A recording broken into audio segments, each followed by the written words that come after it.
The media is on full-blown meltdown, and this time, CNN is blaming Trump and DOGE for a plane crash in Canada. Wow. Yes, apparently Dana Bash thinks that America controls everything, and it's Trump's fault even if a Canadian plane goes down.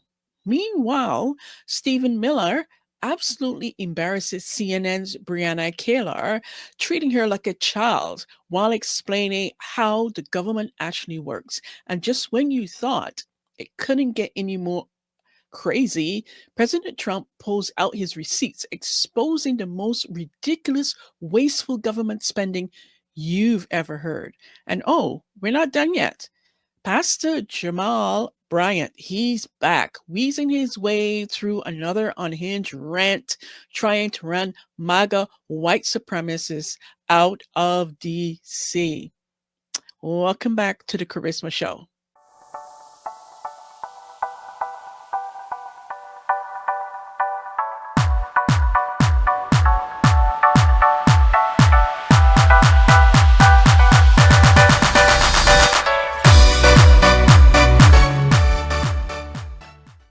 All right, let's get into it. First thing I'm looking forward to talking about with you today is I need someone to send CNN a world map. Dana Bash actually went on air and blamed the Toronto plane crash on President Trump and DOGE. Yes, DOGE, because apparently federal layoffs under Trump somehow affect Canada's aviation system. Take a listen. This is happening against the backdrop of massive cuts across the federal government, including at the FAA. Just going to put some up on the screen. Hundreds of FAA employees have been laid off as part of Elon Musk going through all the federal agencies. And then beyond the FAA, we have 10% of the CDC workforce, 3,400 at the U.S. Forest Service, 2,200 at the Interior Department, 2,000 at the Department of Energy, 1,000 at the VA. Yeah, listen, and so far, at least if you kind of look at how Americans, Trump voters in particular, are reacting, so far this is something that they haven't really been affected by. You do hear from some GOP senators who are in some of these states where they're public parks, for instance, raising some alarms. But so far, these cuts, because they are directed at federal workers who the right has been expert at demonizing as lazy, as working from home, as costing too much, because they've been demonized. A lot of Americans say, too bad, so sad that they're being axed. We'll see how long that lasts. We'll see if there is any trickle-down effect for average Americans. I just want to read what Chuck Schumer, the top Democrat in the Senate, said. I'm thankful that everyone in the flight incident in Toronto that took off from Minneapolis is safe, but we keep seeing these incidents day after day. Meanwhile, Trump's doing massive layoffs at the FAA, including safety specialists, and making our skies less and less safe. So let's break this down. The Federal Aviation Administration is responsible for Canada now? Did the U.S. annex Canada overnight? The absolute desperation to blame Trump for everything is beyond parody at this point. This is wild to me. But it gets wilder. Stephen Miller had to break it down like a kindergarten lesson for CNN's Brianna Keilar, and it was a sight to behold. Take a listen. Chief of Staff for Policy. Stephen, thank you so much for taking time for us. So who is in charge of DOGE? The President of the United States. He's the administrator of DOGE? No, the DOGE is what was formerly U.S. Digital Services. It's an agency of the federal government that reports into the Executive Office of the President, which reports to the President of the United States. Okay. The way that Article 2 works is the President wins an election, and then he appoints staff, including myself, including Mike Waltz, including Susie Wiles, yes, including Elon Musk, and those staff report to him.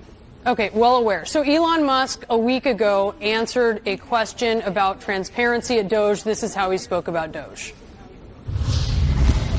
Well, we actually are trying to be as transparent as possible. In fact, we post our actions to the DOGE handle on X and to the DOGE website. So all of our actions are maximally transparent. You hear him there. We post our actions. All of our actions are maximally transparent. Does Elon Musk know he's not in charge of DOGE? Again, the president runs the government, then the president appoints advisors, including Elon, including myself, including all the other staff here at the White House, and then those staff in turn execute the president's commands and directions to all the agencies of the federal government. This is how democracy works, something that we treasure in America. The whole American people go to the ballot box, they elect the president appoints staff, the staff then administer his orders and directives across the whole U.S. government. Okay, Stephen, I get that, but this is important because we want to talk about who's making the decisions here. There were 300 employees, the National Nuclear Security Administration, you know about this. They were fired. The agency had to rescind those terminations because these were employees who were critical to maintaining the nation's nuclear stockpile. So then who is it making those decisions of which federal employees are terminated? Well, in that case, the Secretary of Energy would be the one. So what you're describing with the cuts in the Department of Energy, those are directed by the Senate-confirmed Secretary of Energy. Okay, so that was the Secretary of Energy's mistake.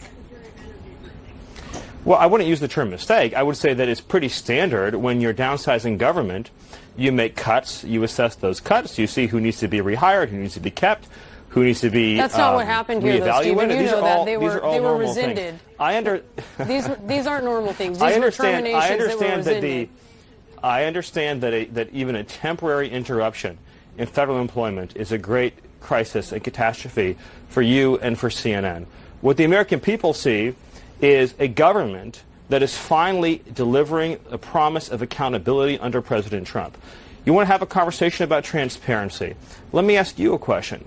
Do you have any idea where the $22 billion that the Department of Health and Human Services provided to illegal aliens under Joe Biden is right now? $22 billion with a B. That's enough to provide a free house to every homeless veteran in America. Where's the $22 billion? I don't know. You don't know. Nobody knows. Joe Biden just spent it, and now it's gone. Transparency begins with having an accounting of where every federal dollar is spent. And God bless President Trump for leading this effort. Do you know what the best part of this was for me? When he asked Keilar this brutal question, do you have any idea where the $22 billion that the Department of Health and Human Services provided to illegal aliens under Joe Biden is right now? All we heard was crickets. CNN didn't have an answer, and neither did Brianna. They love to talk, but they can't really talk about the things that they're supposed to be talking about, right? Well, next, here is President Trump doing his best, exposing the nonsense. During a press conference, he pulled out a list and started listing off the absolute insanity of government waste. Take a listen. It's mind-boggling. That's just that. And then, where's the money being spent, right? Let's go into that for just a second. $520 million for a consultant on the environment. It's called Environmental, Social, and Governance. Investments in Africa and mobilize private sector resources. $520 million. Somebody got $520 million for an environmental, sounds like an environmental study. I've always been one that paid a lot of money for my environmental studies, but I paid like $50,000, not $520 million. $520 million for ESG. $25 million to promote biodiversity, conservation, and promote licit livelihoods by developing socially responsible behavior in the country of Colombia. Well, it's nice. $25 million to go into Colombia for something that nobody ever heard of. $40 million to improve the social and economic inclusion of sedentary migrants. $40 million. $42 million for Johns Hopkins, great place, to research and drive social and behavior change in Uganda. $42 million. What about us? What about social change in our country? $70 million for a center at Purdue to research university-sourced, evidence-based solutions to developmental challenges. I mean, these are massive numbers on things that nobody ever heard about. $10 million for Mozambique voluntary medical male circumcisions. $10 million for circumcisions in another country. $9.7 million for UC Berkeley to develop a cohort of Cambodian youth with enterprise-driven skills. In other words, let's teach them something about enterprise. What about our people? Can't we teach them about enterprise? $2.3 million for strengthening independent voices in Cambodia. $32 million to the Prague Civil Society Center, which is a very liberal group of people. Wonder how much of that money came back to the people that approved it. $14 million for improving public procurement in Serbia. $486 million to the Consortium for Elections and Political Process Strengthening, including $22 million for inclusive and participatory political process in Moldova, and $21 million for voter turnout in India. Well, why are we giving $21 million to India? They got a lot of money. They're one of the highest taxing countries in the world in terms of us. We can hardly get in there because their tariffs are so high. I have a lot of respect for India. I have a lot of respect for the Prime Minister. He just left, as you know, 2 days ago. But we're giving $21 million for voter turnout. It's voter turnout in India. What about, like, voter turnout here? Oh, we've done that, I guess. We did $500 million, didn't we? It's called the lockboxes. $20 million for fiscal federalism in Nepal. Listen to these numbers. This is all fraud. $19 million for biodiversity conservation in Nepal. $1.5 million for voter confidence. We want to give them confidence in Liberia. $14 million for social cohesion in Mali. $2.5 million for inclusive democracies in South Africa. $47 million for improving learning outcomes in Asia. Asia's doing very well. They're doing a lot better than we do in the schools, aren't they? $2 million to develop sustainable recycling models to increase socioeconomic cohesion among marginalized communities in Kosovo and Eskali and in Egypt. We're talking about hundreds of billions of dollars. I could, by the way, I could read this all day long. I could go on all day long. Who in their right mind thinks this is where the American taxpayer dollars should be going? You can't make this up. And Trump didn't need to. He just read their own spending reports out loud. Their own spending reports. He didn't make it up. And finally, MAGA Pastor Jamal Bryant is back at it, sounding like a lion with asthma as he delivers one of the most absurd rants yet. Take a listen. Come on, public enemy. I came to tell white supremacists. I came to tell MAGA. I came to tell white privilege. We coming, we coming, we coming. We coming, we coming. God said, when you give me glory, I'm going to run them out of the State Department. If you give me glory, I'm going to run them out of Congress and run them out of Senate. If you give me glory, I'm going to run them off of your job and run them off of your classroom. I need you to take your neighbor's hand and say, neighbor, we got to shout like we got faith. Wait, hold up. MAGA is white supremacy now? Black conservatives, where are y'all at? Tell me. Oh, but it gets better. When you give me glory, I'm going to run them out of the State Department. If you give me glory, what? Sir, you're a pastor, not a politician. Maybe someone should remind him that the church isn't supposed to be a campaign office. Please let Pastor Jamal knows. Please, I think he's in the wrong profession. And next up, we have our reaction. Today, I'm going to be going over the Ashley Sinclair gives update on Elon Musk's response to the alleged 13th child. Let's jump into the story right now and see what's up. This is very, very interesting to me. So let's get into it. All right. So it says here, conservator influencer Ashley Sinclair gave an update on Saturday about Elon Musk's response to his alleged 13th child as she urged the tech billionaire to publicly acknowledge his parental role. Newsweek has reached out to Musk via Tesla email and Sinclair's representative via email for comment. Why does this matter? Musk, CEO of X, formerly Twitter, Tesla, and SpaceX, has become an ever-growing presence in the U.S. and global politics.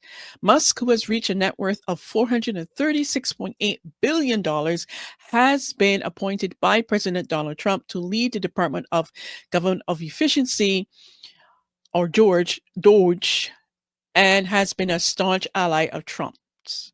Musk is already known to have 12 children via 3 different women: his ex-wife Justine Wilson, Celia Grimes, and Siobhan Zealous, an executive at his company Neuralinks. His first child with Wilson, however, died just weeks after his birth in a sudden infant death syndrome-related incident. So, what to know? On Friday night, Sinclair announced that 5 months ago she had a baby with Musk, stating in a post on X, the Musk-owned platform on which she has 1 million followers, that she was making the announcement to preempt the baby's existence being revealed by the tabloid media, acting regardless of the harm it will cause. Interesting so far. I mean, this story is wild to me because you have obviously connected with Musk. You guys had a little fling, and now you're upset. Anyways, let me keep reading before I jump into this and give my opinion. While Musk has not responded directly to Sinclair's allegations that he's the father of her baby, Sinclair is urging him to publicly acknowledge his parental role and finish their agreement when it comes to co-parenting, following a reaction Musk made on X. In a now deleted response to Musk on X on Saturday, Sinclair wrote that she and her team have been trying to communicate for the past several days and you have not responded.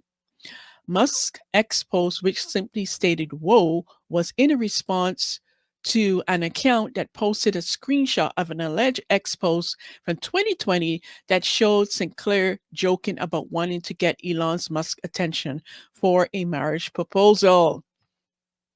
All right, let me hold up here. So back in 2020, she joked about trying to get Elon Musk's attention for a marriage proposal. Well, clearly, even if you joke in jest, there was some intention behind it, because you connected with Musk at some event at X, I believe it was Twitter, I could be wrong, X's headquarters or some event, and then you guys hooked up. So the intention, even though you said it in a joke, it was a serious intention, and you just made it as a joke. But you had set your eyes on Musk. Let's be clear. Let's set that foundation here. Now, you decide to come out and expose Musk because you want to finish the agreement that you started, and you want him to acknowledge publicly that he's the daddy of the baby, your baby. And you thought that this was the best way to do it, to expose him. Now, this is really a classic example of modern women's strategy. They always want to shame the man or shame the father. She had to come on social media to get Musk's attention because he's not responding. So all this time that you've been together with him, you've got pregnant for him, which means that you laid down with him and there was no birth control because Musk seemed to just like to go free-nilly or free-willy. And I guess he's on a mission to repopulating the earth. Maybe.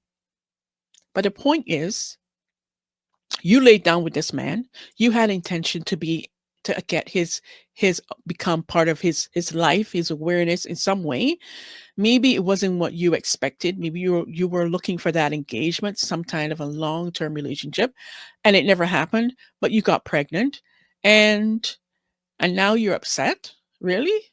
But let's continue here. I digress. So it says here, shortly after Brian Gilish Glicklish, a representative of Sinclair, shared a statement on X on Saturday afternoon stating that Sinclair and Musk have been privately working towards the creation of an agreement of raising their child for some time. Okay. He added, "It's disappointing that a tabloid reporter who repeatedly ambushed Ashley and her family made it impossible to complete that process confidentially. We are waiting for Elon to publicly acknowledge his parental role with Ashley to end unwarranted speculation and Ashley's trust that Elon intends to finish their agreement quickly in the best interest of the well-being and security of the child they share. It is unclear what the tabloid reporter is being referenced." So you came out because you wanted to get ahead of this? Interesting. Who is Ashley Sinclair? There is some confusion over Sinclair's age, with British tabloid The Sun saying she's 26, while the New York Post reports she's 31. Sinclair wrote for the satire website, The Babylon Bee, a conservative leaning version of Onion, and it was banned from Twitter, now X, for awarding then Health and Human Services Assistant Secretary Dr. Rachel Levine, a transgender woman, its Man of the Year award in 2022. The account was reinstated after Musk purchased the platform. Okay, so in July 2021, Sinclair published Elephants Are Not Birds, a children's book described, And speaking to the Daily Mail, Sinclair said in the end, Kevin realized he's in a better way. He's made Okay, so she's written some children's book. She has been featured on conservatives' Bear Brand, Ultra Rights, Real Women of America. Okay, blah, blah, blah. The calendar, and goes on to talk about the calendar. In 2023, Sinclair went viral on social media by making a series of X posts on a flight from Phoenix to New York, in which she said the other passengers were primarily migrants who crossed the border and are being shipped to New York. Okay. Following this latest announcement, an X post she made in November 2023 resurfaced on the social media platform, in which she wrote, "Stopping birth control and Adderall, one of the best things I ever did for my mental health." Musk then responded, "For sure." Interesting. So that was in 2023. So obviously there was a connection there. So what are people saying? Ashley Sinclair's statement on Friday read, 5 months ago, I welcome a new baby into the world. Elon Musk is the daddy. I have not previously disclosed this to protect our child's privacy and safely, but in recent days, it has become clear that the tabloid media intends to do so regardless of the harm it will cause. I intend to allow our child to grow in a normal and safe environment. For that reason, I ask that the media honor our child's privacy and refrain from invasive reporting. Well, you just came out and aired out yourself. I'm not sure how that's helping, but maybe it just flew over my head. Responding to Sinclair's post, conservative commenter Candace Owens wrote on X, children should always be off limits. Journalists are parasite. Hard to imagine going through this with a young one. So what happens next? While Musk has been active on X since Sinclair's announcement, as of Sunday, he has yet to comment about this new baby. Okay. Are you expecting him to comment? And that's it? And now there's another story where she talked about how, for the 5 months that she was pregnant, she was isolated and she was told not to tell anyone about she's pregnant, and she was well looked after, but she wasn't able to share it, how she felt. So isolated. Well, first of all, you've hooked up with the richest man in the world. You got pregnant. And don't you think that he would want to keep this on the wraps, at least for a little while, so he can share it in his own time? I mean, to me, that's a given. And what do you mean you were isolated? You make it sound like you were in prison. All I'm going to say to this woman, please stop being a victim. You're not a victim. You know exactly what you're doing. You were a grown ass woman. You knew what you were doing when you laid down and had sex with Elon Musk, and you weren't using any birth control. You remember you stopped the pill, right? You knew exactly what you were doing. You knew exactly the possibility of getting pregnant. whether it was Musk or another man, which you already have a child with somebody else. So please stop playing the victim. You're not a victim. Stop it. And I'm sure Musk in his own time will complete that agreement, take care of his child like he's doing with all the other ones that he has, the other 12 children that he has. So please stop being or playing the victim, because you are no victim. That's all I'm going to say about that. Now, moving on for today's raw and unfiltered segment. And first up, we have a man saying, Jamal Bryant straight up asking him, why doesn't he just leave the pulpit? Take a listen. False prophet Jamal Bryant calls for the boycott of Target based off DEI. And I have a question for Jamal Bryant. Why don't you stop? Why don't you just leave the pulpit and become a politician? A Democrat, radical leftist politician like Raphael Warnock or Al Sharpton. Because really, in reality, you're not preaching the gospel. You never preach the gospel at your church. None of the messages you preach are about Jesus or about the gospel. You are preaching the gospel of skin color. You're preaching the gospel of the Democratic Party, but you're not preaching the gospel of the kingdom of God. And I don't get behind the pulpit. This is my political platform, but when I preach on my ministry page, I don't talk about politics. And I don't get behind the pulpit and preach about politics and tell people how to think about politics. And they want to hear about politics, they can follow my political page. But he's a false prophet, a false minister, and anybody that follow him is false. Ooh, wow. Okay, next up, we have a Black Trump supporter who's gone viral for yelling, "You don't get it. I voted for Donald Trump." Take a listen to this man. And you people still don't get it. You don't get it. I voted for Donald Trump. Black Trump supporter. Voted for Donald Trump to do what he's doing. Did you expect Donald Trump to do this? Not all this. Oh, it feels so good. That's how I feel. Do you like Elon Musk? Yes. Well, yes. Yes, I do. I'm watching Democrats tell me, I thought Republicans like small government. Well, that didn't work, so we need Elon. That's why we got Elon, to help shrink it. Look what he's doing for the USAID. They're dropping their workforce from 10,000 to 300. Black History Moment. Black History Moment. Every last black that's on television seem to be all sucking off the Democrat teeth.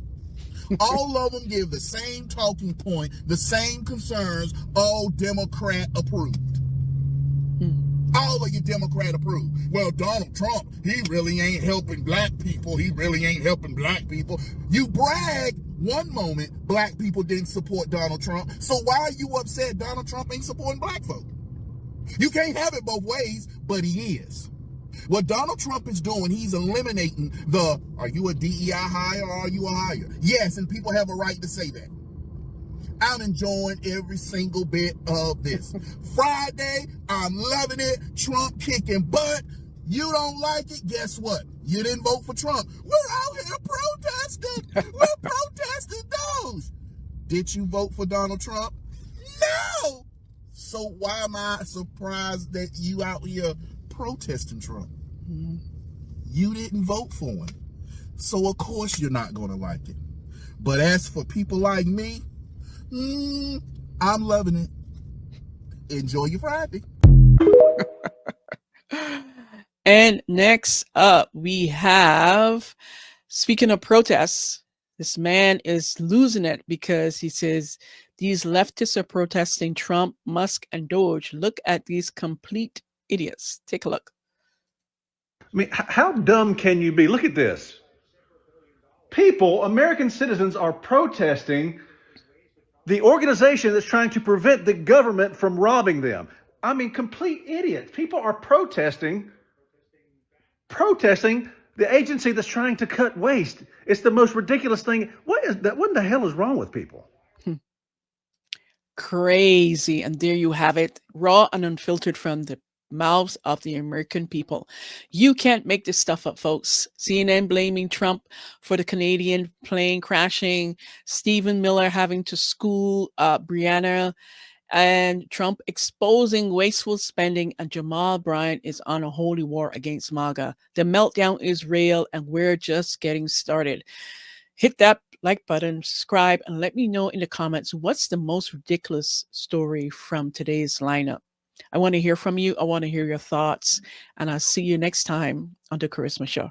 Take care, and bye for now.